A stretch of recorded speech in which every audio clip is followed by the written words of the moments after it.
Bonjour à tout le monde. Protection hivernale des mûriers. Ça, c'est un cultivar. Je ne me souviens pas du nom. C'est un ami qui me l'a donné. C'est un mûrier sans épines, qui est vraiment pas très rustique. Là, on est à la fin novembre. Puis comme vous pouvez voir, pour lui, il est quasiment encore en plein été. Les feuilles sont vraiment... Toutes les feuilles sont tombées partout, sauf lui. Donc, je suis à Montréal, ça arrive sud, je suis en zone 6A. Le plus froid que ça descend, c'est à peu près moins 23, moins 24, moins 25. Des fois, il peut faire moins 28. Puis, on n'a pas un gros couvert de neige. Quand j'ai 30-40 cm, on est chanceux. Donc, dans le sud du Québec, on a certaines particularités qui font qu'on est vraiment obligé de les protéger. En passant, les mûriers sauvages n'ont pas besoin de protéger ça, c'est très rustique, ceux qu'on trouve dans les bois. Mais des mûriers comme ça, les cultivars sont très souvent beaucoup moins rustiques que les mûriers qu'on trouve dans les lisières de bois, puis dans les forêts, puis dans les clairières, tout ça. Donc, ça c'est... On va se parler un petit peu comment je les taille, comment je les entretiens, puis aussi comment je m'arrange pour qu'ils passent l'hiver ici. Je dois vous dire, j'ai un gros désavantage ici, ça arrive sud de Montréal, si on compare à la ville de Québec, ou si on compare au lac Saint-Jean, ou au Saguenay, ou en Gaspésie, ou au nord de Montréal, même passé Saint-Jérôme, puis tout ça, vous avez beaucoup de neige. Une façon de le faire quand on a beaucoup de neige, c'est fantastique. Ça, je l'ai fait pour le fun, pour vous le montrer. Je l'ai fait cet été. Moi, les cannes, ils poussent, là, ils peuvent faire 5 mètres de long. C'est facile.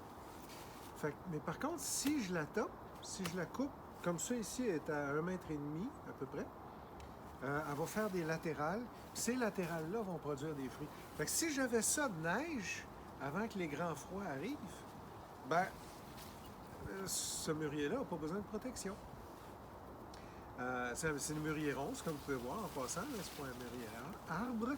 Donc, en tapant ici, j'ai déclenché des latérales. S'il y avait ça de neige avant que les gros froids, moins 20, moins 25 passent, pas de problème, pas besoin de protection hivernale. Mais ici, je l'ai fait cet été dans le but de faire la vidéo cet automne, là, présentement. Donc, tout ce qui reste à faire pour celui-là, si vous avez, si vous êtes à Gaspé, si vous êtes, bon, il y a 3 mètres de neige, j'exagère, mais il y a au moins 2-3 mètres de neige. Tout ce qu'il y a à faire, on peut le faire au printemps. On va en dessous ici. Ça, c'est des cannes qui ont produit l'an passé. On coupe ça. J'aime pas les couper au ras du plant. Si j'ai à couper au ras du plant, je vais le faire au printemps. Une petite coquetterie, mais on voit les cannes qui ont produit l'an passé. Le restant de fruits est là. Ça, c'est où il y avait des fruits. Ça, ici. Donc, ils sont faciles. Ceux-là, le bois est mort, là, tandis que ça, le bois est vert. Toutes les cannes qui sont vivantes sont vertes. Donc, je fais juste ça. J'enlève ça. J'enlève les cannes qui sont mortes. C'est les cannes qui ont produit. Bon. Fait que, parce que puis je laisse un moignon d'à peu près 10-15 cm que je pourrais recouper au printemps.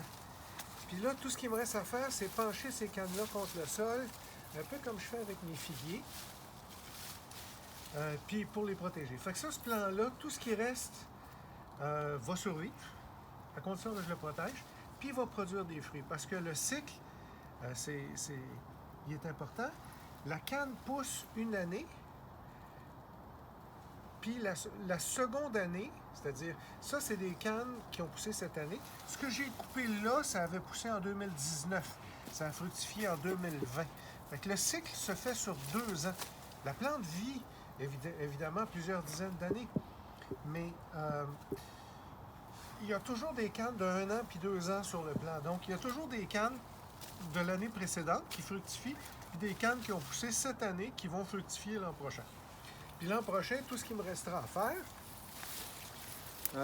ici je l'ai topé, je vais garder quelques beaux bourgeons, je vais juste enlever les bouts. Là, je le fais là, je devrais le faire au printemps, là, mais j'enlève les bouts, puis je fais juste garder quelques beaux bourgeons qui vont fructifier. Fait que là, la plante va fructifier comme ça. C'est une façon de faire quand vous avez beaucoup de neige. Puis c'est pas trop de travail.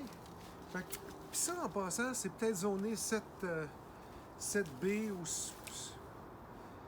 7A, 7B, 6B. Puis je suis en 6A. Curieusement, ça va être plus facile de le protéger. Ça va être plus facile à faire pousser en zone 5. Mais s'il y a beaucoup de neige. C'est la neige qui va vous aider dans ce cas-ci. Il ne faut pas oublier que les zones climatiques, tout ce que ça indique, c'est la température minimale l'hiver. Il y a des plantes pas très rustiques, mais qui poussent beaucoup mieux à Québec ou au Lac-Saint-Jean ou en Gaspésie ou au Saguenay ou en Abitibi parce que vous avez plus de neige. Fait que c'est pas toujours un avantage d'être dans une zone plus chaude quand on n'a pas de protection de neige comme ici. Donc, si tu veux venir par ici, là, je vais vous montrer. Ça, c'est un premier que j'ai taillé pour déclencher des latérales. Puis bon, c'est une autre façon de le conduire.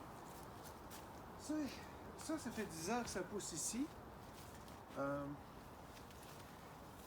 Donc, quand on ne taille pas, pour déclencher des latérales, c'est ça que ça fait. Ça fait des grandes cannes. Puis, voyez-vous, ça, c'est une canne qui a poussé en 2019, puis qui a produit cette année, en 2020. On voit, chacun des bourgeons a produit des fruits. On le voit très, très bien. Donc là, cette canne-là, si je coupe, vous allez voir, là, si je la coupe, elle est complètement morte. Là. Le cambium, si vous regardez, il n'y a plus de canne, tout est mort, tout est brun. Là. Donc, ce qui a produit l'an passé, je peux l'enlever. Même chose, là. J'enlève tout ça. Je vais le faire tout à l'heure. Ça, c'est juste la première partie. Ça, c'est ce qui a poussé cette année. Puis chacun de ces bourgeons-là va produire l'an prochain. Fait que va faire ses fruits l'an prochain. C'est ces bourgeons-là, ici, que je dois protéger pour l'hiver. Ici, à Montréal, j'ai pas le choix. Je dois protéger ça. Donc, ce que je vais faire, c'est que je vais tailler, je vais juste enlever les parties mortes. Ça va conclure la première partie. Je vais juste enlever ce qui est mort. Puis après, pour la seconde partie, je vais vous montrer comment je penche les cannes, comment je les protège. Si vous regardez, j'ai ramassé mes feuilles. Je remercie tous les voisins de la Rive-Sud de Montréal qui m'ont très généreusement laissé ramasser puis emballer des feuilles. Puis après, je vais mettre des feuilles, puis vous allez voir comment je fais ça. Donc, ça conclut la première partie de la protection hivernale des mûriers ronces.